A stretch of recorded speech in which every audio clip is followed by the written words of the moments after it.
আসসালামু আলাইকুম, welcome to মেলা যোগ। হ্যালো প্রিয় দর্শক, তো আজকে ইউনিয়ন পরিষদ নিয়ে রয়েছে একটি অত্যন্ত গুরুত্বপূর্ণ আপডেট। তো সেটা হচ্ছে যে ইউনিয়ন পরিষদের নির্বাচনটা কবে হবে, তো সেটা নিয়ে একটা আপডেট এসেছে। তো প্রথম থেকে শেষ পর্যন্ত দেখুন, তো আশা করি সম্পূর্ণ বিষয়টি বুঝতে পারবেন। আর আপনি যদি আমাদের চ্যানেলে নতুন হয়ে থাকেন তাহলে অবশ্যই আমাদের চ্যানেলটিকে সাবস্ক্রাইব করে নেবেন এবং আমাদের পাশে থাকা বেল আইকনটি বাজিয়ে দেবেন, তাহলে পরবর্তী আপডেটগুলো আপনারা পেয়ে যাবেন সকলের আগে। তো আপনারা হয়তো বা জানেন যে এই আপডেটগুলো বের করতে হলে আমাদেরকে কিন্তু অনেক পরিশ্রম করতে হয় বা অনেক সময় নিয়ে কিন্তু কাজগুলো করতে হয়, তাহলে কিন্তু আমরা সঠিক তথ্যগুলো আপনাদের কাছে তুলে দিতে পারি। তো এই মূলত ইউনিয়ন পরিষদের নির্বাচন নিয়ে কিছু তথ্য আমাদের কাছে এসেছে এবং কিছু তথ্য আমাদের কাছে রয়েছে যে মূলত কোন কোন ইউনিয়ন পরিষদে এই নির্বাচনগুলো অনুষ্ঠিত হবে। তো প্রাথমিকভাবে সেটা কিন্তু আমরা একটি তালিকা পেয়েছি। তো আমি দেখিয়ে দিচ্ছি মূলত কোন কোন ইউনিয়ন পরিষদগুলো মূলত প্রাথমিকভাবে সিলেক্ট করা হয়েছে। সেটা হচ্ছে জেলা পঞ্চগড়ের উপজেলা হচ্ছে দেবীগঞ্জে কিন্তু এই ইউনিয়ন পরিষদগুলো তারা সিলেক্ট করেছে। তো এরপরে যদি আমরা একটু নিচের দিকে যাই, তারপর সেটা হচ্ছে দিনাজপুরের হচ্ছে পার্বতীপুরের এই ইউনিয়নগুলো তারা সিলেক্ট করেছে। তারপর হচ্ছে চিরির বন্দরের যে ইউনিয়ন পরিষদগুলো আপনারা দেখতেছেন সেটা কিন্তু মূলত তারা সিলেক্ট করেছে যে এখান থেকে এই নির্বাচনগুলো নির্বাচনের এরিয়া হিসাবে এটা সিলেক্ট করা হয়েছে। তারপর নীলফামারী থেকে যে আপনার যে ইউনিয়নের তালিকাগুলো দেখতেছেন এগুলো কিন্তু তারা সিলেক্ট করেছে। তারপর কিশোরগঞ্জের চাঁদখানা, লালমনিরহাটের এই ইউনিয়নগুলো কিন্তু তারা সিলেক্ট করেছে যে এই ইউনিয়নগুলোর পরিষদের নির্বাচন কিন্তু খুব দ্রুত হয়ে যাবে। তো তারপর যে আমরা যাই কুড়িগ্রাম জেলাতে রয়েছে রৌমারী, তারপরে চড়াইপুর, ফুলছড়ি, গাইবান্ধাতে। আর মূলত প্রথমটা হচ্ছে জেলা, তারপরটা হচ্ছে উপজেলা, তারপরটা হচ্ছে ইউনিয়ন আর কি, ঠিক আছে। এইভাবে কিন্তু এটা সিলেক্ট করা হয়েছে। তো আপনার যে তালিকাটা দেখতে পারতেছেন এই তালিকাগুলো কিন্তু নির্বাচনগুলো খুব দ্রুত শুরু হয়ে যাবে। আমি আবারও বলছি, এখানে যে তালিকাগুলো দেওয়া হয়েছে এই তালিকাগুলো কিন্তু ইউনিয়ন পরিষদের নির্বাচনগুলো খুব দ্রুত হয়ে যাবে।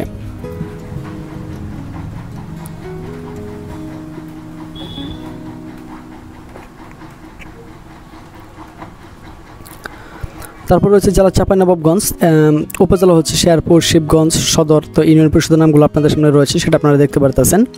তারপর হচ্ছে জেলা নওগাঁর উপজেলা হচ্ছে পত্নীতলা। তো পত্নীতলা থেকে মূলত এই ইউনিয়নগুলো সিলেক্ট করা হয়েছে। তো এরপর হচ্ছে সাপাহারের পর হচ্ছে পুরসার পর তো হচ্ছে বাগমারা হচ্ছে মূলত রাজশাহী অঞ্চলে। তো এই অঞ্চলের এই ইউনিয়নগুলো কিন্তু তারা সিলেক্ট করে দিয়েছে। তো আমরা কিন্তু এই তথ্যটা নিয়েছি কিন্তু তাদের যে ওয়েবসাইটটা আছে ওই ওয়েবসাইট কিন্তু আমরা কিন্তু এই তথ্যটি নিয়েছি। তারপর হইতেছে জেলা নাটোরের এই ইউনিয়নগুলো তারা সিলেক্ট করে দিয়েছে। তো আপনি যে জেলারা আছেন বা যে উপজেলারা আছেন সেটা কিন্তু আপনি এখান থেকে খুব সুন্দরভাবে পজ করে দেখে নিতে পারবেন। কারণ আমি যে একটা বলতে চাই এটার জন্য কিন্তু প্রচুর সময়ের প্রয়োজন, আর সেই সময়টা কিন্তু আপনাদের ধৈর্য কুলাবে না। তারপর হচ্ছে কুষ্টিয়া সদরের এই ইউনিয়নগুলো রয়েছে, ঝিনাইদহ শৈলকুলা বা হরিণাকুণ্ড, যশোরের কৈশবপুর পর যশোর সদর। তো যশোর সদর পর রয়েছে জেলা রয়েছে সাতক্ষীরার আশাশুনি ইউনিয়ন পরিষদগুলো। তারপর হচ্ছে কলারোয়া, শ্যামনগর, ভোলা সদর।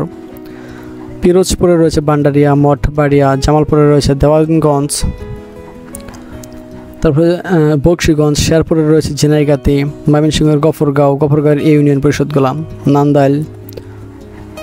তারপর হচ্ছে নেত্রকোনা মদনের রয়েছে এগুলো। তারপর হচ্ছে কেন্দুয়ার যে ইউনিয়ন পরিষদগুলো রয়েছে সেগুলো কিন্তু সবগুলো তালিকা এখানে দেওয়া রয়েছে। টাঙ্গাইলের বাসাইল, মির্জাপুর, ঘাটাইল, মিঠামইন, কিশোরগঞ্জ মিঠামইন সব কিশোরগঞ্জে। তারপর হচ্ছে অষ্টগ্রাম, মানিকগঞ্জ। এই তালিকাগুলো কিন্তু তারা প্রকাশ করেছে। মূলত এই ইউনিয়নের নির্বাচনগুলো অনুষ্ঠিত হয়ে যাবে খুব দ্রুতই। তো ঢাকার সাভার রয়েছে, গাজীপুর, শ্রীপুর, নরসিংদী, শিবপুর। তারপরে রয়েছে হচ্ছে আপনার রাজবাড়ির উপজেলা হচ্ছে পাংশাতে এই ইউনিয়নগুলো রয়েছে। ফরিদপুরের মধুখালী, ফরিদপুর সদর। গোপালগঞ্জ সদর। মাদারীপুরের শিবচর বা শরীয়তপুরে রয়েছে নড়িয়া। সুনামগঞ্জে রয়েছে শাল্লা, জামালগঞ্জ, ধর্মপাশা। সিলেট রয়েছে জকিগঞ্জ, কানাইঘাট। মৌলভীবাজার রয়েছে কমলগঞ্জ। উপজেলা রয়েছে শ্রীমঙ্গলের উপরে হবিগঞ্জের চুনারুঘাটের এই ইউনিয়নগুলো রয়েছে। মাধবপুরের এগুলো রয়েছে। ব্রাহ্মণবাড়িয়া সদর। তারপর হচ্ছে আশুগঞ্জ। কুমিল্লা রয়েছে নাঙ্গলকোট, চান্দিনা, লালমাই। তারপর রয়েছে চাঁদপুরে রয়েছে ফরিদগঞ্জ, হাইমচর। তারপর হচ্ছে কচুয়া ইউনিয়ন পরিষদ, তারপর হচ্ছে ফেনী সদরের এই ইউনিয়নগুলো, নোয়াখালী চাটখিলের ইউনিয়নগুলো, আবার সোনাইমুড়ি চট্টগ্রামের এই ইউনিয়নগুলো। তো এগুলো ছিল সর্বশেষ আপডেটে। তো আশা করি বিষয়টি আপনারা বুঝতে পারছেন। তো আপনারা কিন্তু এগুলো চাইলে খুব সহজে দেখে নিতে পারেন। তো এই ইউনিয়ন পরিষদগুলো নির্বাচন শুরু হবে খুব দ্রুতই। তো পর্যায়ক্রমে আপডেটগুলো পেতে আমাদের চ্যানেলটির সাথেই থাকুন।